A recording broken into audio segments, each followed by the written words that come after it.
What's taking them so long? Where have you been? What? You sent me away to get my number 2. And look. Oh my God. Mackenzie. He's your number 2. That's me. Yeah? Why did you bring him here? Well, I'm helping. That's what you wanted, wasn't it? No. I wanted you to take your spare barrel and give it to him. Oh, look, what are you going to do here? Well, you know, I can shoot that thing pretty well, you know. On the range back at the qualification last spring, you know, I shot a solid second class. Yeah. They said I'd make a great number 3. But, you know, I looked around and I couldn't find a job description for that. So I guess I'll have to be the number 2, I guess. Do either of you have any idea of what's behind this door? There's probably a big iron cage with not a lot of room in there for all 3 of us, yeah? And Fritz. Well, Fritz is probably waiting in the attic for us, right? Like, honestly. You know what? Tell you what. Why don't you just go over there and I'll call you when I need you. Okay? Both of you. We'll stay over there even if you come and get us. No. Go over there and I'll come and get you. We'll stay right here and you'll be right over there. You know what? I'm just going to do this myself. So, tell you what. Let's make it easy. Okay? Stay right here. Both of you. Right here. Okay? Just stay here. And I'll come and get you. Where are you going? You were coming with you. Oh my God, we're gonna die.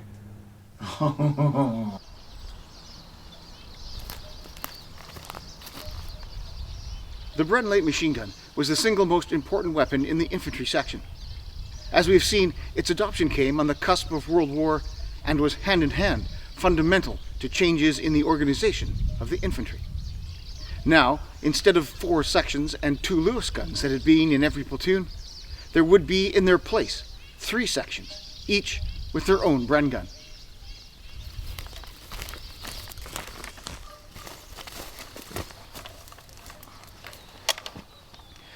In concert with its magnified role and status, a system of training was established to give all members of the infantry section the necessary skills to be proficient in its use. The practical demonstration of this was the range qualification. Though beginning in the pre-war period as a fairly comprehensive selection of practices, as you might expect any peacetime course to have, the coming of war saw significant changes made to the regimen. Though still reflecting a fundamental selection of relatively straightforward practices, it gave confirmation, albeit in a somewhat abridged form, of the basic skills required to operate the gun in the field and engage targets effectively.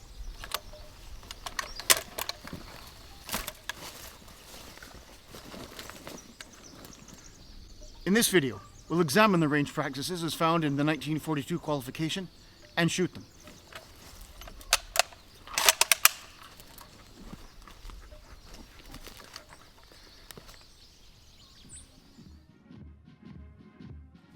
The Bren was adopted in 1938 at a time of considerable international tension and was a major part of the rearmament of Britain and the Empire. As with any weapon, in order to be proficient in its use, it had to be fired.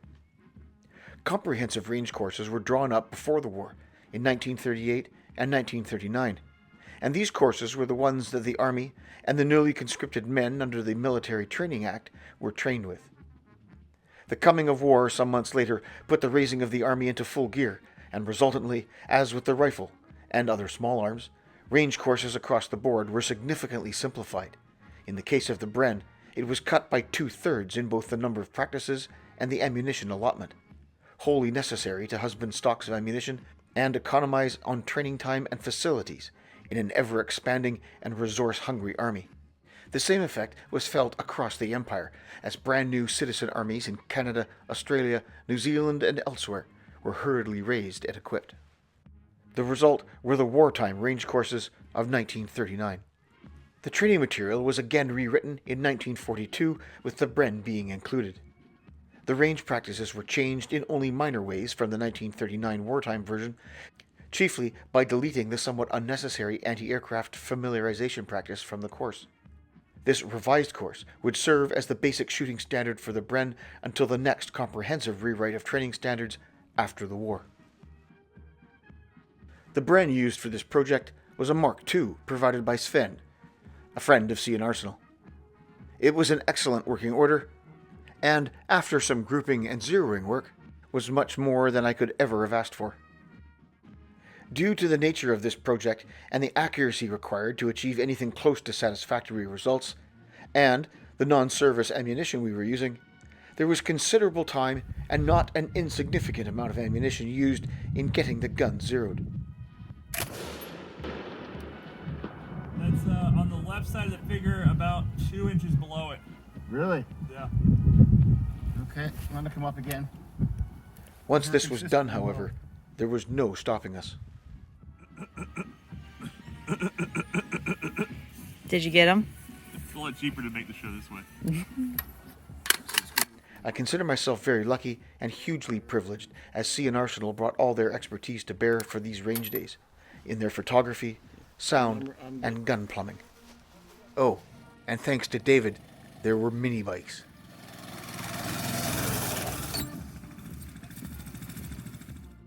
The targetry used for the Bren Range course of 1942 was simple and consisted of 2 targets: the small or 4-foot classification and the large or 6-foot classification targets.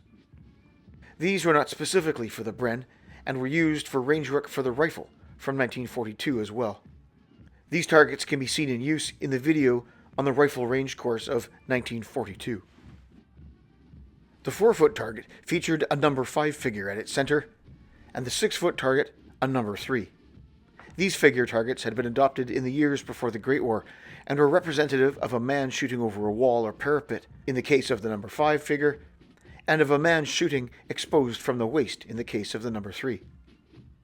In both cases, the target was grey with a brown figure, though, as you will see, the reproductions used in this video were simply black and white. The targets were made from simple 2x4 framing and 1/4-inch plywood, and for some reason always seemed to have been made in the middle of the night. When the occasion afforded making targets in daylight, it was definitely a special occasion.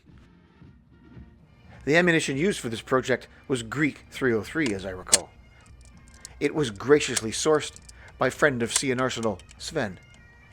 It was all in beautiful condition and fired flawlessly. I am forever grateful. Of course, it was all loaded in magazines in the regulation fashion. Range facilities were provided by Triana Protection Enterprises. It is simply a fantastic facility that consists of short-range bays and a 700-yard range, which easily accommodated the 500-yard requirement of the Bren range course.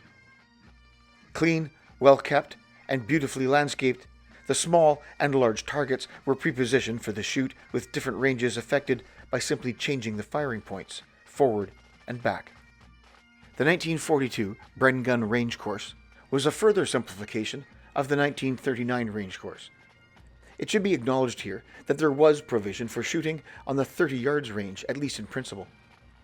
It would be here that men may have had their very first exposure to the firing of automatic arms. This will, however, not be demonstrated in this video. From 1939, the range course consisted of 7 practices. Practice number 7, the anti-aircraft familiarization practice found in the 1939 manual, was simply the use of the tripod in the anti-aircraft role with the gun lowered to fire horizontally at a conventional target on a conventional range. In the 1942 version, this practice was eliminated, and thus the range course was shortened to 6 practices, shot at 200 to 500 yards with an allotment of 100 rounds. These consisted of various application and rapid practices, including the use of the respirator. Scoring was a bit complicated, but generally straightforward. For practice number 1, the small classification was scored 4 for the figure, and the various rings down to 1. For practices 2, 3, and 4, the figure and inner were both scored at 2 points per hit, with the magpie and outer at 1 point. For practices 5 and 6, both shot at the large classification target.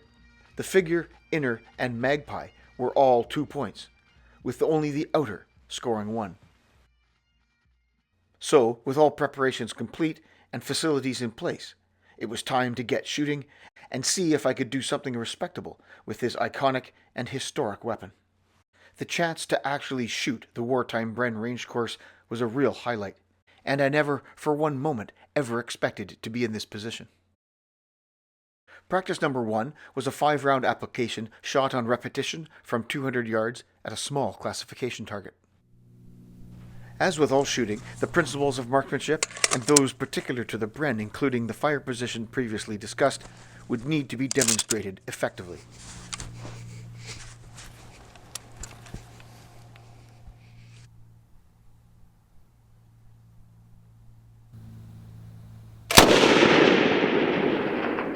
Especially when viewed in the footage, those single rounds from such a large and powerful arm were a bit underwhelming, I must say.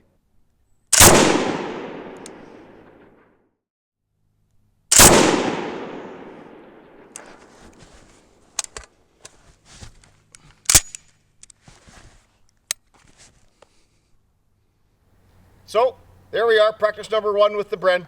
That was 5 rounds, fired on repetition at 200 yards. Got 1, 2, 3, 4, 5. So we got 5 hits, that's good. I missed one here to the left. But otherwise, the rest of them are all on the old figure 5 there. All in all, for my first effort, not too shabby. It still missed me though. Jesus! As this was an application, it was the actual figure that needed to be hit. That said, I only missed 1 point, and with that miss, a total of 19 points out of 20 was scored. Practice number 2 was a 15-round application, fired in bursts at the normal rate, from 200 yards at the small classification target. One of the finer points I observed here was by bracing the Bren in applying forward pressure on the gun into the bipod, combined with solid shoulder contact and the proper left-hand grip, all combined to give the requisite good foundation for decent Bren gun shooting. Being fired at the normal rate, there was no time constraint, so effort was put into the maintenance of the most stable hold possible and a deliberate reacquisition of the sight picture in between bursts. As you can see, when held correctly, the Bren was an exceptionally stable platform. The position of the body straight behind the gun, with the shoulders square, made for little adverse effect on the cone of fire.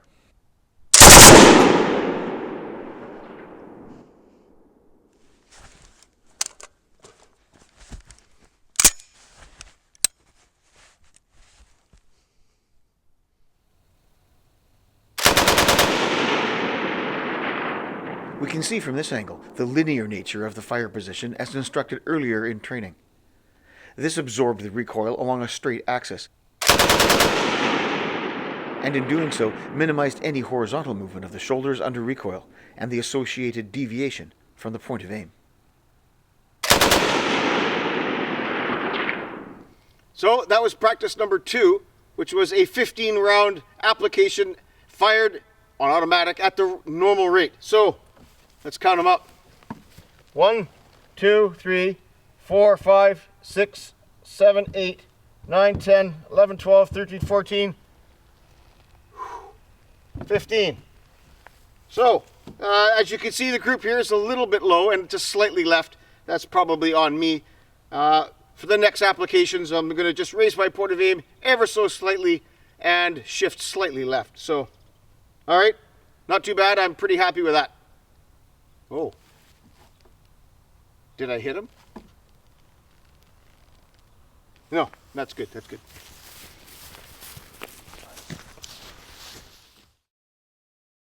The 3 magpies cost me 3 points, for a total of 27 out of 30. Practice 3 was a 30-round rapid with magazine change from 200 yards at the small classification target, all shot during a single 30-second exposure. For this practice, the second magazine of 15 rounds would be stored in the pouch.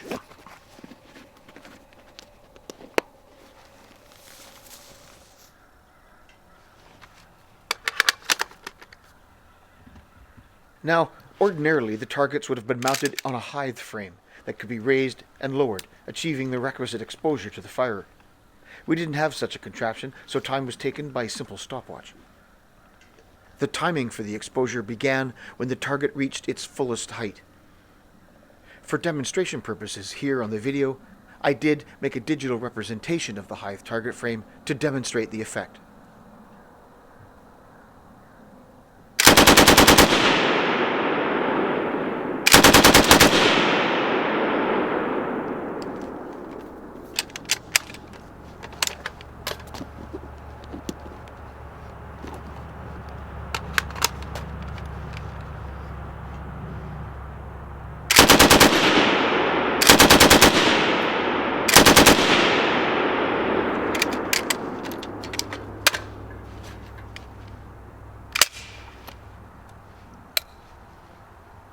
The target cam set up for this practice showed with clarity the progression of the group. Note how the rounds are impacting the target in an unpredictable sequence.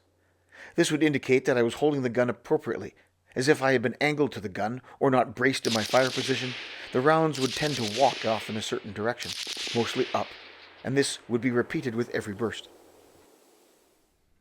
Now, at the risk of being pedantic, there was lots more footage shot, and I'd hate to waste it. Ergo, this compilation of the practice. This view exemplified the bracing of the gun by leaning into the bipod. Note how it was insufficient initially, and adjustments made thereafter.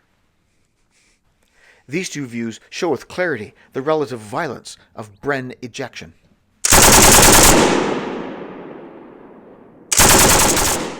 Of course, other than firing at the rapid rate, the other goal of this practice was to confirm competency in the conduct of the immediate action.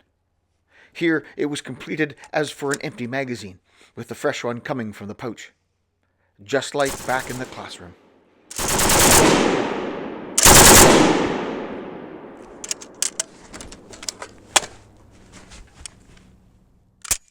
Okay, let's finish off with a bit of slow motion then.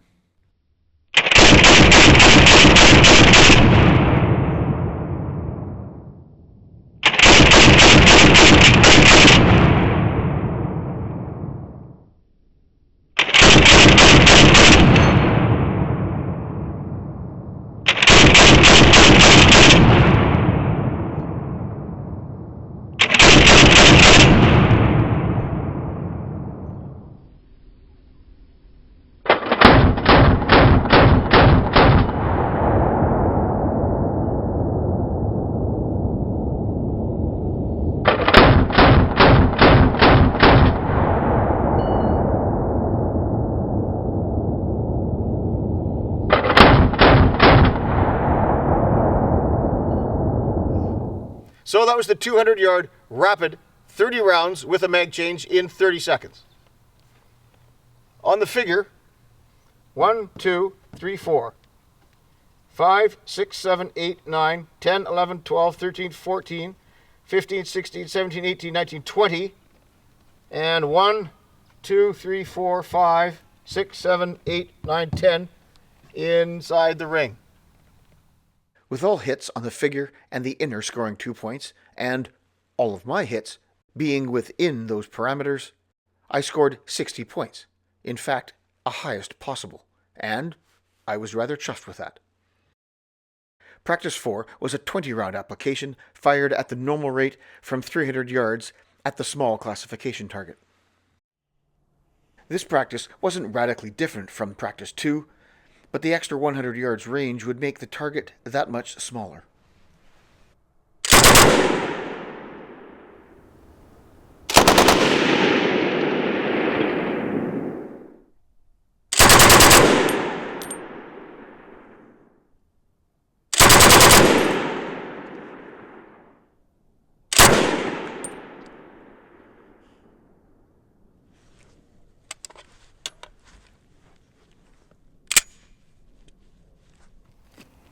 So that was a 20-round application fired from the 300.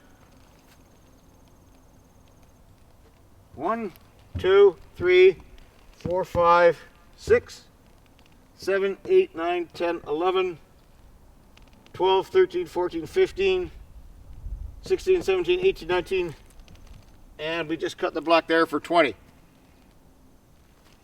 We've got, so all the rounds hit, and we've got 1, 2, 3, 4, 5, and this one cut in the magpie. The grouping was perhaps understandably a little bit larger, but reasonably well spaced in the center of the target. As the scoring for this practice was 2 points for the figure and inner, I missed out on 6 points from a highest possible of 40, giving me a total of 34. Interestingly, this practice and its score gave me a subtotal of 140 points, which put me slightly above the standard for a first-class shot, with 2 practices in hand. Practice 5 was a 15-round application fired at the normal rate from 500 yards at the large or 6-foot classification target. This was the first of the 500-yard practices, and although we had done our best to zero the Bren before starting, I was somewhat apprehensive as to whether the adjustments we made would be valid at this longer range.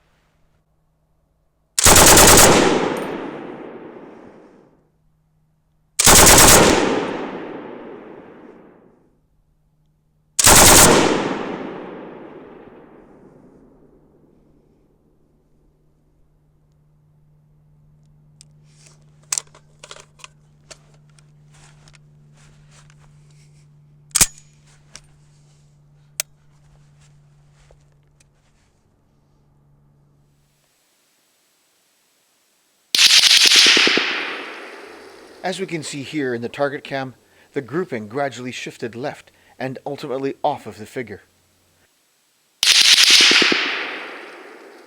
I can't explain why this occurred, but undoubtedly it had something to do with me.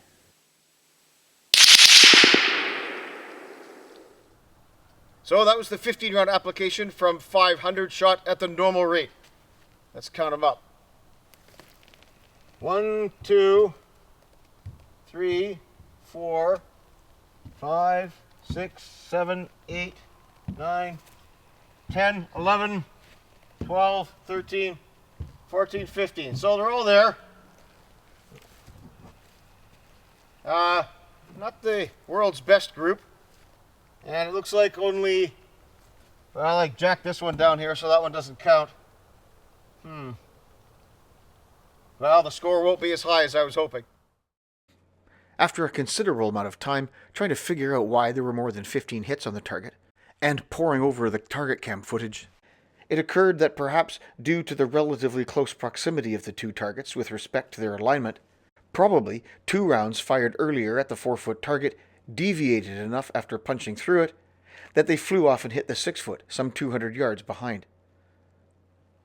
Anyway, for scoring, being 2 points for any hit within the figure, inner, or magpie, the group managed 22 points. The final practice, number 6, was a 15-round application from 500 yards at the large classification target. For this, the respirator would be worn, and there would be a time constraint, 1 20-second exposure. As this was generally a later war range course, I elected to use the lightweight respirator as would have been carried at that time. Mine is in reasonable condition, though the belt hooks normally found on the rear of the haversack have been removed. This was the first of the modern respirators, in that the canister was attached directly to the facepiece, unlike the older general service respirator, with the canister at the end of a hose.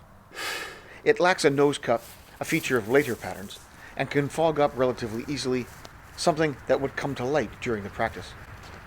Drills with the Bren were performed without much encumbrance, though peripheral vision was of course greatly reduced. The respirator did interfere somewhat in the achieving of a comfortable and natural fire position.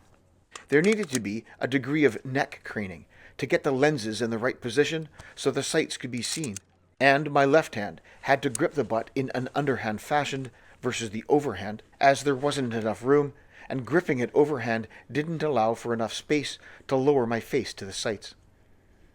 All in all, a somewhat awkward evolution.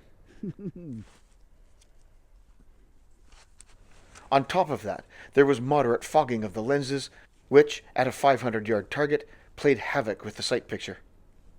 The target was simply a white blob in the distance. As you can see here, before I even started shooting, I had to give the right lens a bit of a wipe to remove the condensation that had already formed on it. Finally, with the adjustments being, well, good enough, I was ready to start shooting.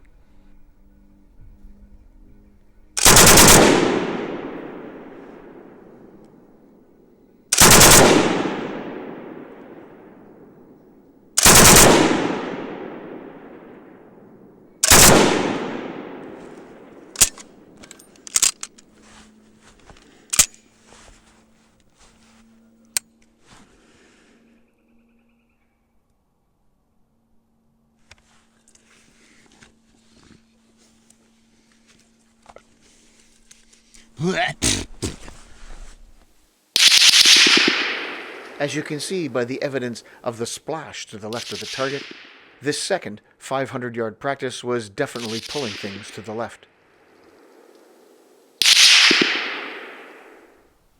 So that was the 15-round timed gas practice from the 500. I was rather hoping for some better results, but here it is. 1, 2, 3, 4, 5, 6, 7, and 8. So that's out of 15 rounds, of course. And I was hoping for a little bit better result. But the gas mask was foggy, and, well, it was providing a big haze across everything I was looking through. So anyway, there it is. And that's the end of the Bren practices. Much as in practice number 5, the group, as mentioned, did definitely drift to the left, to the extent that there were 5 misses. Despite the scoring of 2 points for all but the outer, I only just managed a score of 16 points. Somewhat disappointing. That said, I did find the course was relatively successful, and it was time to tally the total score. From a highest possible score of 210 points, 100 points would rate as a second-class shot, and 135 points a first-class shot, there being no marksman category in the 1942 course. My results from all 6 practices totaled 178 points, despite the rather poor showing made in practice number 6, and as this was greater than the 135 points needed, I rated a first-class shot. Earlier in the war, there had been recognition for those attaining marksman status, and a badge was awarded, with a number of variations found historically. BG for Bren gun, and LG or LMG for light machine gun, though the LG would have originally been issued for proficiency with the Lewis gun. These were worn on the left lower sleeve. By 1942, such items were no longer issued and therefore not worn, though I'm sure that there were some local exceptions or continuances of the custom. Regardless, the man's score was dutifully entered into the man's paybook, as we can see here. In 2 entries, one from 1940 and one from 1942, he scored 67 and a somewhat lackluster 49, just in time to be promoted sergeant in October of 1942. Thus, the basic training on the Bren gun concluded. From theory through to range qualification, the soldier had undergone many hours of instruction and practice, and could now be deemed proficient in its use. The whole process, of course, was part of a means to an end, and not an achievement unto itself. After all, the Bren was a weapon of war, and it would be on active service where all of these skills would be needed. Before that, however, there remained one further method of practice: field firing. Field firing was an activity which deviated from the classification range, with its known distances in flat, obstacle-free ground, and instead was conducted, as the name suggests, in the field. Tactical schemes were drawn up for both individual and collective shooting, and these were set in realistic environments and situations. This way, the Bren and all other weapons could be used in a much more tactical and relative setting. For these activities, standalone figure targets would be used to replicate enemy either dug in or in the open. Uneven or broken terrain, obstacles, and unknown ranges would all replicate as much as possible real field conditions, and the Bren, with its number 1 and number 2, would have played an integral part, especially in any section, platoon, or company scheme. Unfortunately, I have not had the opportunity to put any of this type of practice together, as I live here in Canada, and this type of thing with automatic arms is somewhat, problematic. Suffice it to say that should ever I have the chance to do it, I will indeed. So, with the foundation of classroom instruction and basic shooting on the range, augmented with field firing, the men of the infantry in particular were prepared for the ultimate litmus test, that of active service and action. There, all conditions and circumstances would be encountered, and through it all, the Bren light machine gun played its role as arguably the most important weapon on the infantryman's battlefield.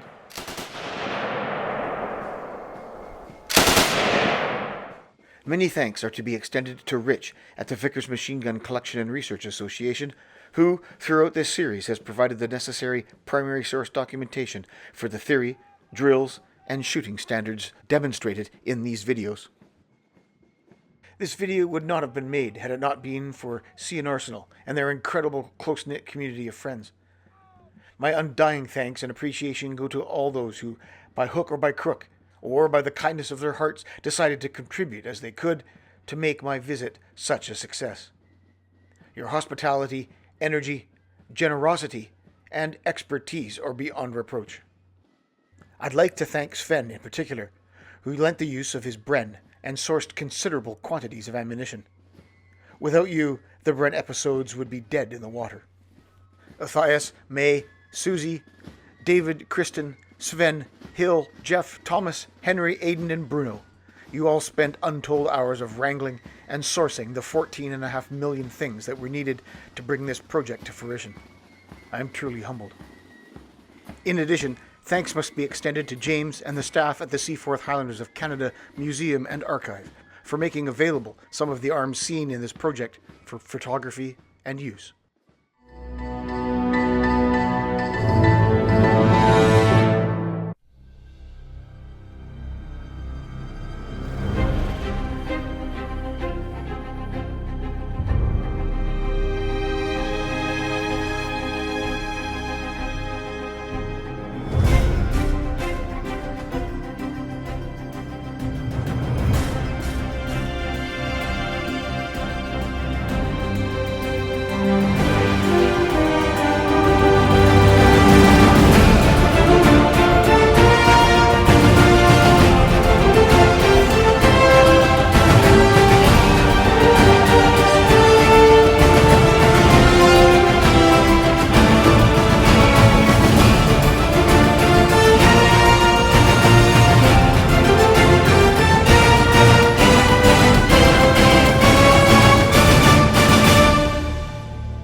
If you'd like to support the channel, please stop by our Patreon page.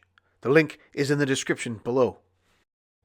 For more information on projects and updates between videos, follow us on our Facebook page. What was once Utreon is now Player. It still remains a good alternative to YouTube and Patreon, as those platforms have become rather troublesome for content as found on this channel. May I suggest following British Muzzleloaders there as well.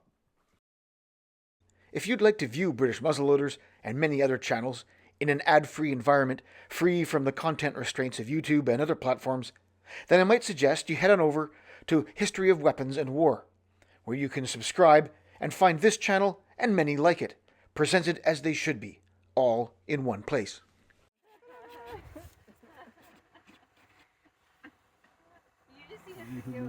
To your left just a bit. If you just look with your head, you should walk that way. Oh, I've never looked in that vent before. What's in the vent? I don't know. Nothing's in the vent. I mean, you could shoot. Or Look at his little outfit. I like the way his pole extends.